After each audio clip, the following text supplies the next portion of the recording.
Hello, my dear students. Welcome to the 36th presentation.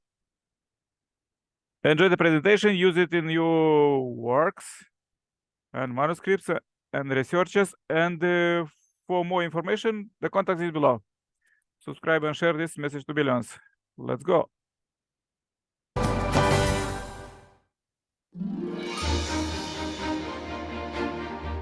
Welcome back to the Path to Happiness, an introduction to the unification principle. I'm your host, Dr. Tyler Hendricks. We're studying history, and this might seem abstract, but let us keep in mind that we're talking about people, men and women like you and me, living our lives in hopes that one day we're going to see a better world, even earth or on heaven, but having no idea how or when. These people are our mothers and fathers, going back hundreds of generations. And these principles show how each person's life ties into God's plan of salvation, and how each and every child of God will someday live together as families of true love in heaven. Let's examine the chart of the parallel ages in the providence. The age in the providence of restoration is from Abraham until Jesus, and the age of the prolongation of the providence of restoration, which is to restore through indemnity that previous age, refers to the period from Jesus until the second advent. Based on the principle of restoration, we will find cycles that are parallel to the earlier periods. God's first chosen people consisted of the descendants of Abraham, who established the family foundation for the Messiah. Israel was centrally responsible for God's providence in the age of the providence of restoration. Therefore, the history of Israel provides the source material for the providence of restoration.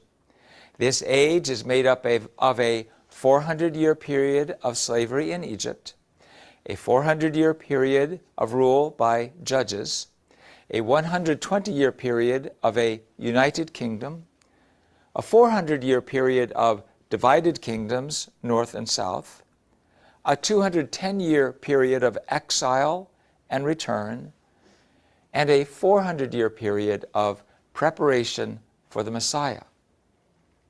However, after the rejection of Jesus and his resurrection and founding of Christianity, the age of the prolongation of the providence of restoration began, and the Christians became centrally responsible. The history of Western Christianity provides the source materials for the providential history in this age. The purpose of this age is to restore through indemnity the previous age, which was lost, and therefore it is parallel to the 6 stages of the previous age. We have a 400-year period of persecution in the Roman Empire, a 400-year period of a regional church leadership, a 120-year period of united Christian empire, a 400-year period of divided empires, east and west, a 210-year period of the papal exile and return, and a 400-year period of preparation for the second advent. Let's go into these stages in a bit more detail. First, there was the 400-year period of slavery in Egypt. In order to restore through indemnity, Abraham's mistake in his offering centered on Jacob and his 12 children. 70 families entered Egypt and toiled in slavery for 400 years. This period was the image parallel to the 1600 years from Adam to Noah, and was to restore that earlier period through parallel indemnity conditions.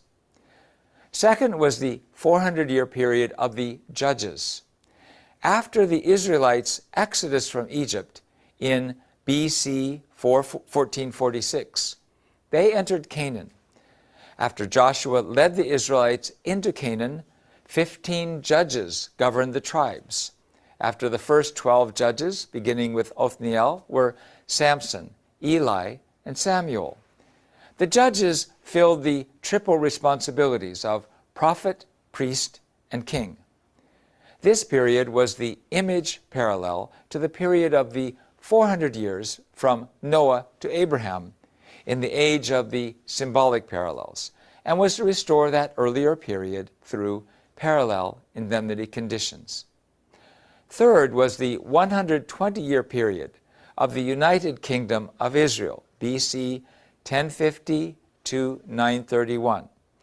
This was a 120-year period of restoration through indemnity to restore Moses' 3 attempts, each 40 years long, to lay the foundation of faith for the national course to restore Canaan.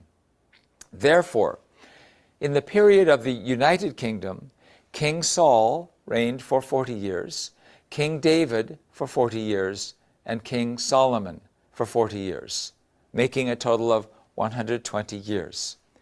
This period was the image parallel to the period of 120 years from the time Abraham left Haran until Jacob purchased the birthright from his brother, and was to restore the earlier period through parallel indemnity conditions. Fourth was the 400-year period of the divided kingdoms of north and south, where the northern kingdom was destroyed by the Assyrians in 722 BC, and the southern kingdom eventually was destroyed by the Babylonian Empire and taken into exile in Babylon in 586 BC. This period was the image parallel to the 40 years from Jacob's purchase of the birthright from Esau with bread and lentils until he received the blessing of his father Isaac and fled to Haran, and was to restore the earlier period through parallel indemnity conditions. Fifth was the 210-year period of Israel's exile and return. Due to the Israelites' disbelief, more than 10,000 people of the southern kingdom of Judah were taken into exile by the Babylonian king Nebuchadnezzar in 3 stages. After nearly 70 years of captivity, Babylon fell to King Cyrus of Persia, who issued a royal decree liberating them.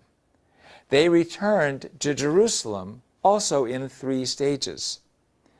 Afterwards, the prophet Malachi told the people how to prepare to receive the Messiah.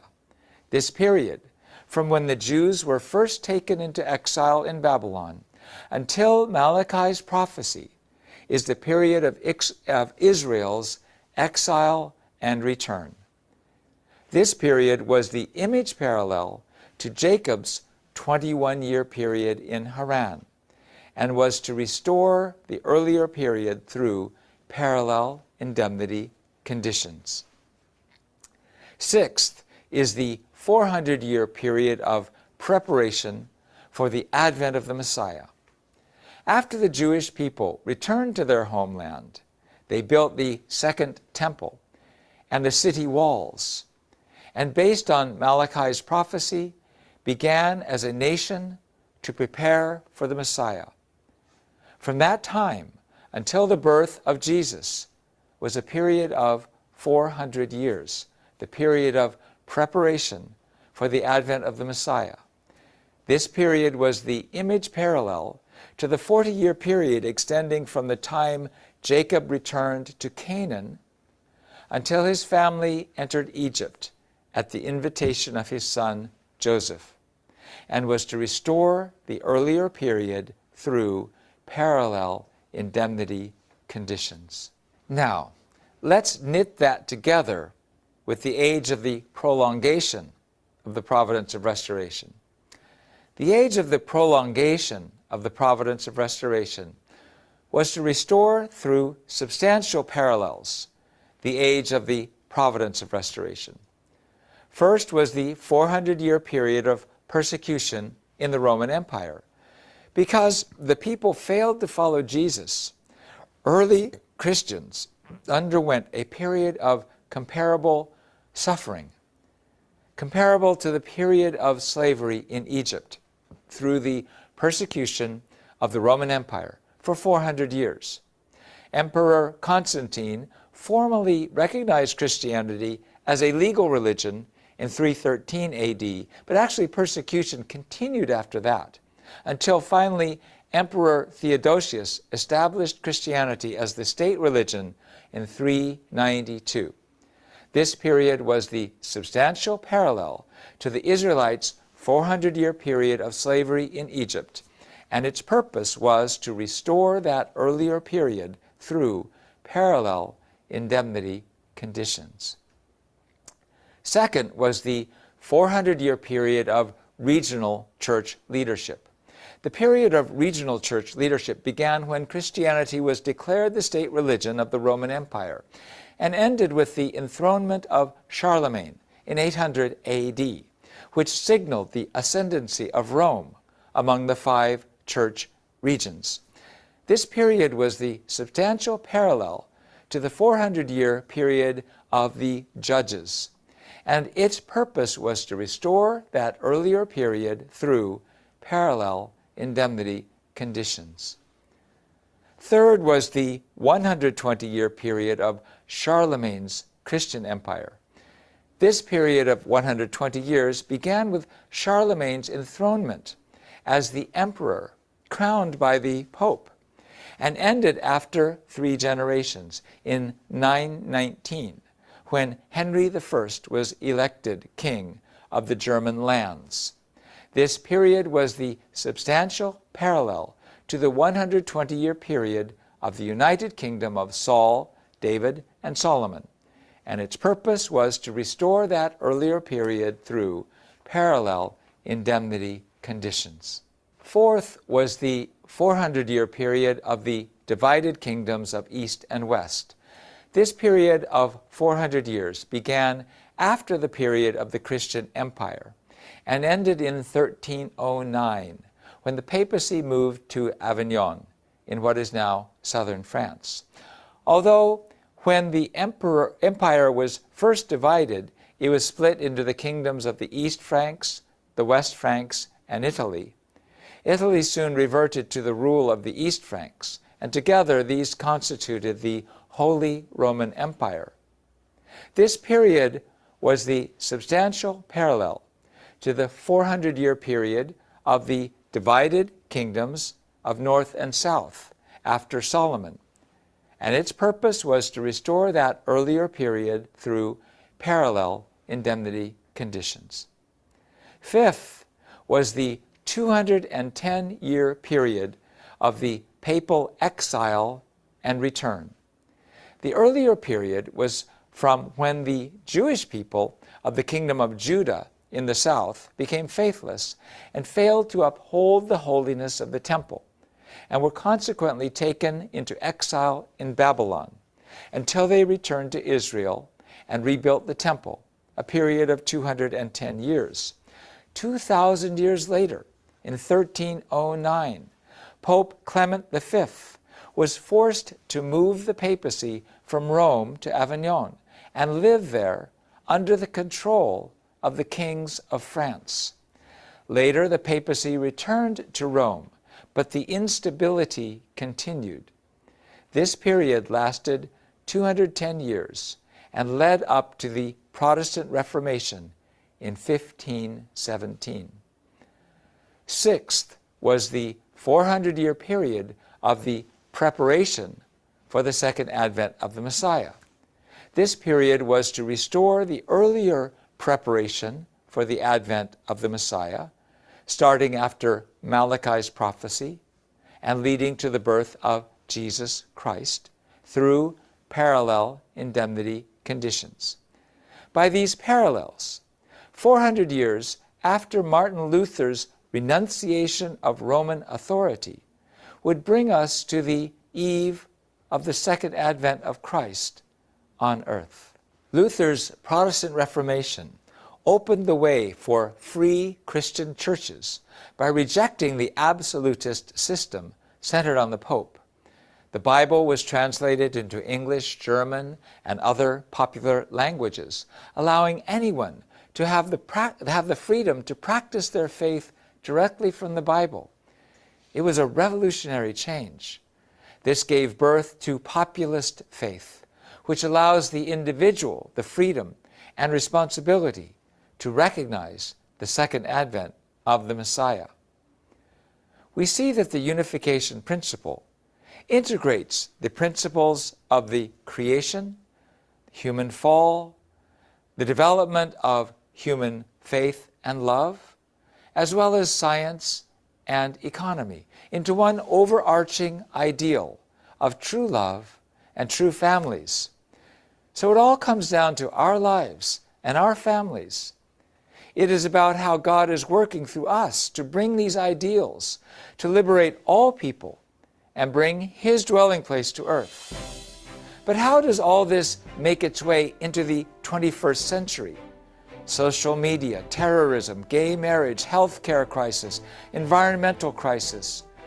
What is God's plan today?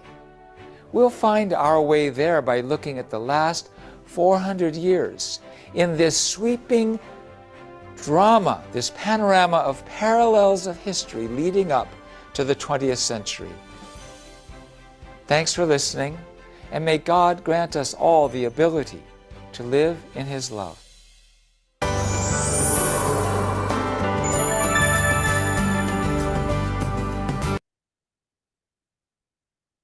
Okay. This was the presentation.